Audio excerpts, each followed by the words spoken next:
Waa maxay The Three Pillars of Healthy Lifestyle? Saddexda tiir oo aas-aaska nolosha caafimaadka leh. Yaa qoray buuggaas? Goorma ayaa la qoray? Muxuu ku saabsan yahay? Hadda halkaa laga heli karaa? Su-aalahaas oo dhan waxaad uga bogan doontaan videogan gaaban oo idinku soo socda. Halka aad nagala socotaana waa Dr. Xaashi Nadweg YouTube channelka aan ku leeyahay. Isku soo noqosho wanaagsan. The Three Pillars of Healthy Lifestyle buugga la yiraahdo aniga ayaa qoray sanadkii hadda aan kasoo gudubno 2025 oo dhan intiisii badneed waxaan geliyay research sida in badan oo idin ka mid oo aad la socoto 10kii sano u dambeeyey researchyada la sameynayay waagii hore waxaa la samey jiray aad loogu mashquulsanaa daawooyinka xanuunada waxa keena waxa lagu daweeyo waxyaalahaas iyo lagu mashquulsanaa. Waayihii u dambeeyay waxaa loo guuray oo macaaniidta cilmi baarista iyo manaahijtaas oo dhan ay u guureen oo qarashada ugu badan dowladuhu ay ku bixinayeen waxa la yiraahdo preventative health strategy ama ka hortagga xanuunada. Awal waxay ahayd daweynta xanuunada, hadda waxaa loo guuray oo loo batay ka hortagga xanuunada. Horta sideeda xanuunadan maxaa keena intooda badan macnaha xanuuno aan 40 sano ka hor jirin ayaa hadda soo batay. maxaa jira waxyaalahaas lagu mashquulsanaa. arrimahaasaan aniguna aan qaybteyda ka galay oo research aan qaybteyda ka waday xogaha iyo manaahijta aan soo xigtay iyo aan soo aruuriyey oo aan waqtiga badan geliyey. Waxaa ka mid ahayd Public Health Canada oo hay-adda caafimaadka u qaabilsan artikelada ay qortay iyo wixii ugu dambeeyay aan soo aruuriyey. Waxaan soo aruuriyey xarumaha waaweyn oo caafimaadka sida Central Disease Control, xarunta kontaroolka xanuunada ee Mareykanka iyo waxa ay qortay. Waxaan soo xigto artikeladooda aan ka daba tegay iyo wixii ay qorayeen 10kii sano u dambeeyay aan isku dayay inaan wax kala soo dhex baxo. Stroke Health and Foundation Canada, hay-adda guud oo Canada u qaabilsan xanuunada ku dhaca wadnaha iyo stroke oo madaxa ku dhifta. hay-addaas waa hay-ad weyn oo aad muhiim u ah. Waxay xog haydaa dadkii wadna xanuun iyo heart attack iyo stroke iyo dhiigkar iyo waxyaalahaas cardiovascular xanuunada la yiraahdo dhan dadka hay-adda manage garayda wey. Marka waxay og tahay oo haydaa kaysaska dadka dhintay, agekooda, dadka la nool, kuwa la daweeyey iyo life stylekooda say u noolaa jirin intaan ka hor xanuunka ku dhicin. xogahaas oo dhan ay soo aruuriyeen. medical journalistyo kale aan ka daba tegay, kuwa oo Australia ka soo baxa, kuwa Ingiriiska ka soo baxa, meta analysis wax la yiraahdo research dad independent oo kale ay sameeyaan oo la soo aruuriyo oo hundreds ah. Marka xogahaas oo dhan markaan soo aruuriyey waxaan qoray book aan ugu magac daray The Three Pillars of Healthy Lifestyle. Based on xogahaas aan soo aruuriyey iyo waxa similarity ah waxa ii soo baxday The Three Pillars of Healthy Lifestyle, saddex tiir oo aas-aasiga u ah nolol caafimaad qabta. saddexdaas tiir iyo waxa ay kala yihiin oo dhan aan mid walba goonidiisa u sharaxay. buugga waxaan publish gareeyay bishii December sanadkii hadda na dhaafay 2025 waxaana hadda laga helaa oo laga gataa Amazon oo live ka yahay.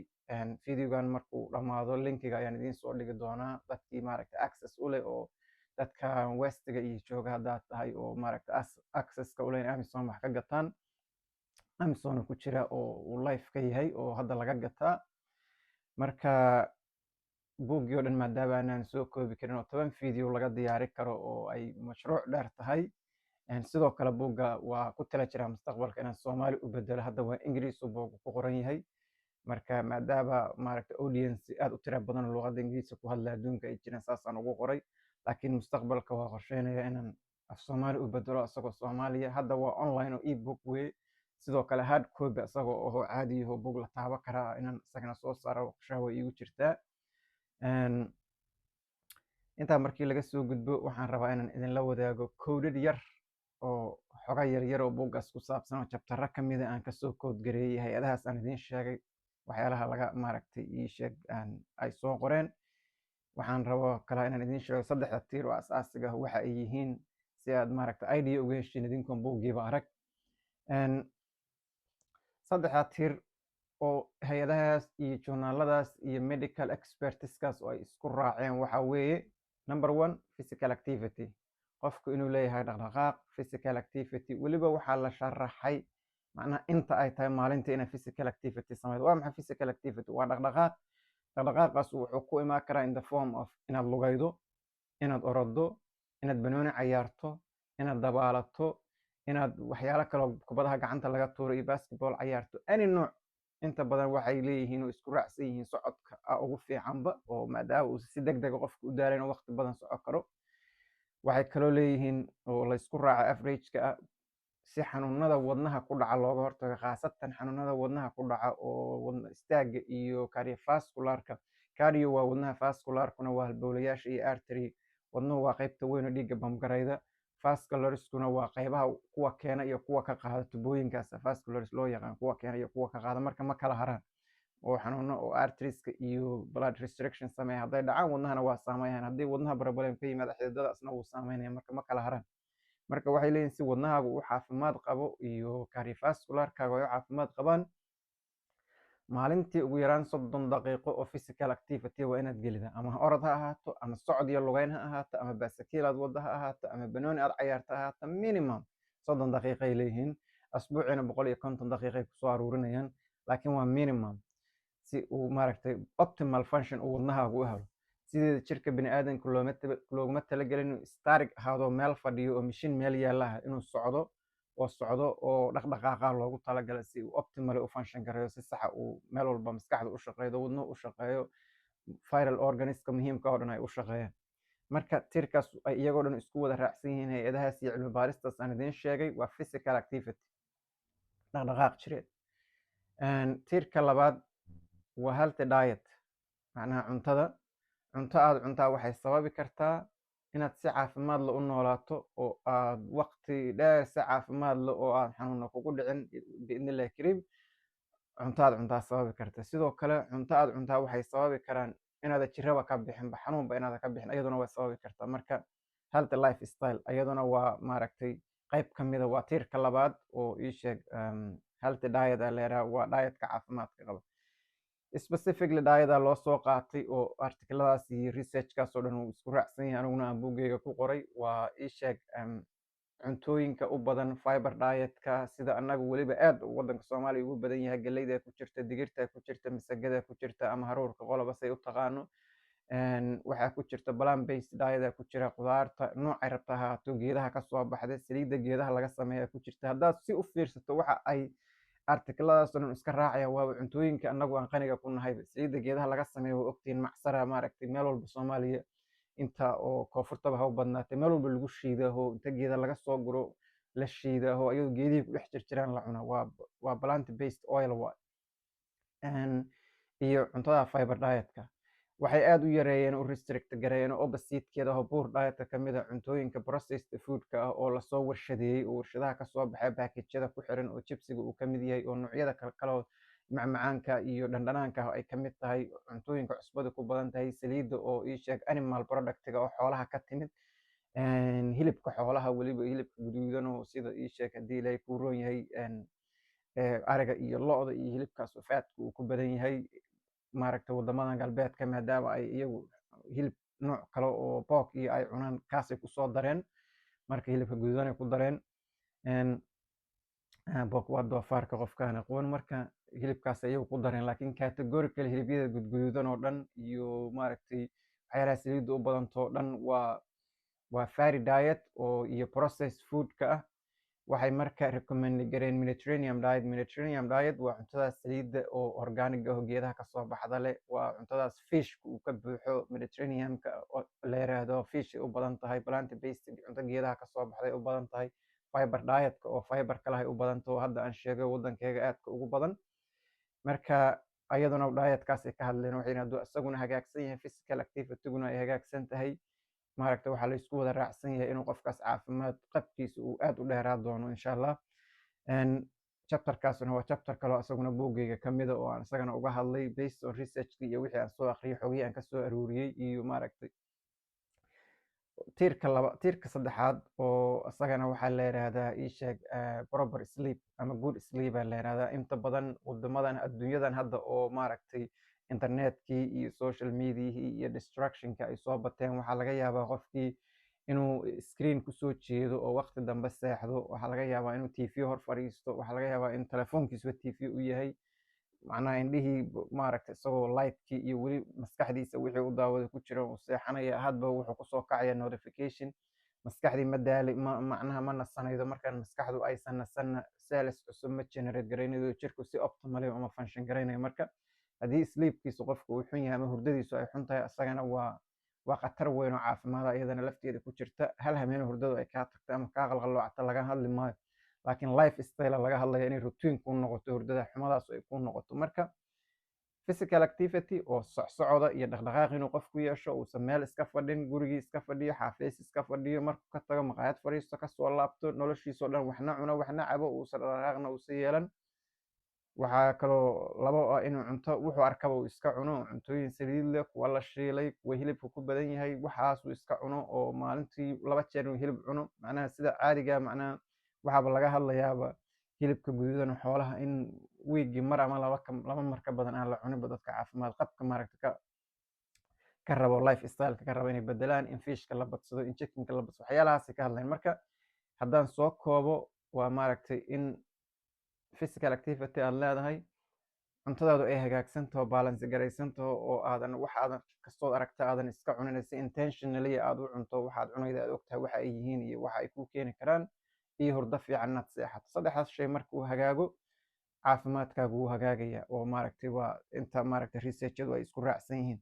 quotes yar marka haddaan idiin soo qaato oo buuggana ku jira, anna aan soo code gareeyey oo aan researchkayga aan kasoo dhexelay. up to 80% of premature heart disease, xanuunada oo prematureka oo wadna istaaga dadkan weliba dhalinyarada ku dhacaya, up to 80% ay leeyihin stroke and foundation health foundation, oo qolada stroke and health foundation Canada waxay leeyihin 80%, boqolkiiba 80 xanuunada ku dhaca wadnaha iyo cardiovascularka general la isku yiraahdo waa laga hortagi karaa ay leeyihin 80%. waxaana looga hortagi karaa ay leeyihiin lifestyle. waa lifestyle choices ay leeyihin. macnaha haddaan si af Soomaaliya aan u bedelo, 10kii qof oo wadna istaag uu ku dhacay ama u dhimatay ama la nool oo uu ku dhacay, waxay leeyihiin 8 ka mid a waxaa sabab u ahayd lifestyle-kooda. 2 ka mid ahaa genetic ama uu yahay, ama si random uu yahay oo iska soo boodaa uu iska yahay. inta kale macnaha qofka lifestyle-kiisa ku hogaamiyay leeyihiin. macnaha hay-adana waa sidaan hore idinkugu sheegay, waa hay-ad xogtii dadka wadna taaga iyo waxaasoo dhan u dhintay iyo kuwa la nool oo dhan hayda Canada. waa hay-adda hayda. macnaha waxaan iska leeyahay maaha, website-yadoodan uga daba tegay ku jirtaa. buuggana waa ku arki doontiin, referencigii iyo linkigiina waa ku arki doontiin, waa soo akhri kartiin. waa macnaha waa waxyaalihii anigu intaan raadaay ila cajiibsanay, anigoo caafimaad ka shaqeeyay 7 sano baranayay, haddaanan xogtaas ogeyn, qofka caadiga ah oo aan maaragta caafimaad shuqul ku lahayn suu ogaa doona. way adagta inaad ogaato. marka waa meelo foga uga daba tegay. boqolkiiba 80 markii lagu yiraahdo xanuunada wadnaha ku dhaco dhan waaba laga hortagi karaa. waa lifestyle. waa macnaha 3 qodob aan soo aragnay: physical activity uusan qofku lahayn, dietkiisu aad u liitay. markii dietku liito wuxuu keenaya in weightku aad u culaysku qofku bato. marka culaysku batana xididmaduna way sii xirmayaan, way sii yaraynayaan, oo obesity ay dhacdo. waxyaalahaas ka mid a. taas waa midka labaad oo aadka macnaha isaguna xiisaha u lahaa, kana waxaa qortay World Health Organization, waa taqaanin WHO baa loo yaqaanaa. boqolkiiba 30 high risk dadka oo physical inactive-ka high risk waxay u yihiin early mortality, inay xanuuno degdeg ay u dhintaan. macnaha iyagoo da'yar saasay ka hadlayn early mortality, inay u dhintaan. macnaha dadka in physical inactivity-ga markii lala compare gareeyo kuwa active-ka saasay leeyihin. ma fahanti? waa boqolkiiba 30, waa number weyn. midda ugu xiisaha badneed oo codeka ku jira, buuggana ku jira, ana aan soo helay, waxa waaye physical inactivity can reduce the risk of more than 25 chronic health conditions. Public Health Canada, hay-adda caafimaadka ee Canada u qaabilsana, taasna soo qortay oo researchkeeda ku jirtaa. macnaha waxay ku leeyihiin more than 25 xanuun oo chroniga ah waxaa looga hortagi karaa ay ku leeyihiin physical activity. physical activity-gan aad leedahay, jimicsigan iyo socodkaagan, waxay kaa hortagi karaan oo ay macnaha kaa badbaadi karaan ay leeyihiin 25 xanuun oo chronic ah oo ku dhici lahaa dadka looga hortagi karaa. maahan daawo, maahan magic wax oo si random. waxay leeyihiin physical activity ay reduce garay karta riskiga kugu dhacda. macnaha completely ma hortagida, laakiin riskiga janiska inaad ku dhacdo yaray karta. xanuunadaas maxaa ka mid a xanuunadaas marka oo Public Health Canada ay soo qaadato 25 xanuuna? waxaa ka mid a type 2 diabetes. diabetesku waxay leeyihiin waaba lifestyle ka qofka unbaa maaragtay ii sheeg oo poor lifestyle-ka waa high risk in diabetes kugu dhacdo, sonkor kugu dhacdo, ama da' yar kugula dhacdo ama da' weyn kugula dhacdo. waxay leeyihiin stroke waa midka ugu darana oo hadda dadka adduunyada kusoo batay ah. waxay kaloo ka hadlayaan heart disease, xanuunada wadna istaaga iyo ku dhaca waa badan yihiin. waxay ka hadlayaan mental health iyo depression iyo ku dhaco. qofka physical active-ka inta badan depression kuma dhaco oo ii sheeg kaasi ka hadlayaan. marka 25 xanuun iyagoo dhan meeshan kumaana soo koobin, laakiin 25 xanuun oo ay ugu muhiimsan ugu khatarsan tahay sonkorta type 2ga loo yaqaano, iyo stroga oo madaxa ku dhifta, dhiigkarka madaxa ku dhifta, iyo xanuunada wadnaha ku dhaco heart attack uu ka mid yahay, depressionka. waxyaalahaas oo dhan waxay leeyihiin physical activity haddaad leedahay waxay yareyn kartaa riskiga in xanuunadaas kugu dhacana yareyn kartaa. waa Public Health Canada, waa hay-adda dhan oo caafimaadka u qaabilsan Canada. marka saddexdaas ii sheeg code aan hadda videogan idinkula wadaaga, laakiin kuwa badanaan soo xigtay oo maaragtay cajiib. marka waxyaalaha marka haddaa isu geygeyno marka oo maaragtay experiencegayga iyo markaan ku daray iyo analysiskaygana, waxyaalahan ay sheegayaan oo lasoo qorayo o dhan ay intooda badan ay very accurate yihiin. waxaa kuu daliila xanuunadan hadda 20 sano u dambeeyay la arkaya heart attack-gan iyo stroke-gan iyo xanuunadan soo batay xanuuno jiri jiray ma ahayn 40 sano ka hor, aad ay u yaraayeen. sababta keentayna waxa waaye 40 sano ka hor transportation-kan ma jirin, meel walba taxi loo qaadayo, bajaaj loo qaadayo, dadku waa lugey jiray, shaqooyinka loo lugey jiray, meelaha la aadi jiray. processed food-kan warshaduhu ay soo tufayaan oo isla shalay geedihii la beeray isla maanta inta la warshadeeyo iyagoo cuntaa lagu keenayo, waxaan oo dhan ma jiri jirin. cunto geeda ka soo baxdo organigaha la cuni jiray, dadku waa lugey jiray, basasku waa yaraayeen. marka physical activity-guna way badneed, cuntaduna way fiicneed. marka hadda waxaa loo guuray oo la ogaado layidhi intii lagu mashquulsanaa daawooyin iyo xanuuno lala tacaalayay, xanuuno ogaagaas jiray oo badan oo tallaal loo helay oo maaragtay infections iyo waxyaalo badan oo faafa oo lala tacaalaa jirta. laakiin intii lagu mashquulsanaa kuwa kala soo baxay oo maaragtay oo ii sheeg life style-ki uu keenay. marka hadda researchadii iyo waxaa dib loogu laabtay qaybtaana in xoogga la saaro oo preventative health strategy, in maaragtay in ka hortagga xanuunada in xoogga la geliyo. marka waa idinku dheereeyay videoga. buuggan haddaan idhaahdo waxaan ka sameynayaa oo videoyaan ka sameeya 10 video waa laga samey karaa. sidaan idiin sheegayba insha allah mustaqbalka waa ku guda jira buuggaas inaan u bedelo Soomaali u bedelo iyo inaan hard copy ka dhigo oo accessible waa dad badan. laakiin hadda Amazon uu ku jira. videogana linkigiisa idiin soo dhigayo qofkii raba inuu akhriyo, xataa adigoon gadanaan ugu yaraan 2 paragraph ugu horreeya akhri karto wuxuu ku saabsan yahay iyo waa arki kartaa. waa mahadsantihiin sidaad maaragta videoyada iyo ugu xiran tihiin oo aad isula share gareydiin oo subscribe-ta iyo channelka iyo like-tiina iyo waa arkaa. inta badan waa kasoo jawaabaa commentiyada iyo waa la socdaa. marka sida hore idinkugu sheegana videoyadaydu waxay ka baxaan axad kasta si joogta uga baxaan YouTube-kay ka baxaan. TikTok-ga qolada igala socota marmaraan kusoo tuuraa isagoo go-go-an soo galaa. waa mahadsantihiin idinkuna aada u share gareydin una like gareydin videoyada. isku soo noqosho dambe oo xiiso leh insha allah. asalaamu calaykum.